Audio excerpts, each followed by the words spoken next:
As a kid, I grew up in church. I was active in children's church and children's ministries, district events like quizzing, children's quizzing, and talent events, and even kids camp. In my teenage years, I was a little more hit and miss, with a whole lot more misses than the hits. When I would go to church, it was because I knew it would please my grandparents when I went. So I would go every so often. When I was in high school, I began surfing, actually very, very heavily, and continued on that through my college years. I was doing very well competitively. I had sponsors. I was traveling all around the world. I mean, I had everything. At least that's what it looked like from the outside. But I knew deep in my heart something was missing. I knew I didn't have Jesus. And so really at that moment in my life, surfing had consumed my life. Surfing had actually become my God. I was running from what the Lord had for me. And it wasn't just surfing.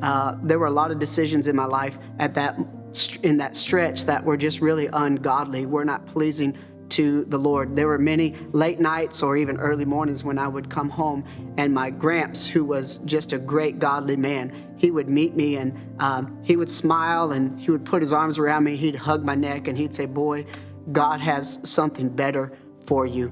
And he did. I just ran from it, and I continued to run from him.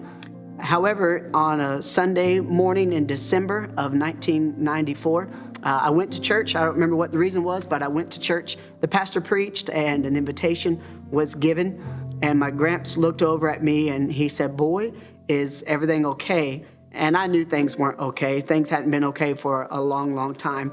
And that Sunday morning, I stepped out from the pew, and I walked down an aisle. I knelt at an altar. I asked God to forgive me of my sins, and I accepted Jesus Christ as my personal Savior.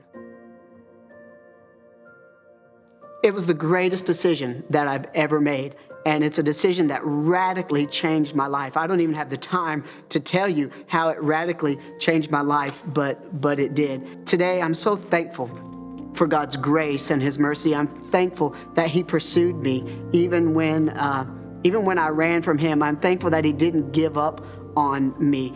If you would, fast forward 25 years later, I'm privileged and humbled to be serving in our 21st year of full-time ministry.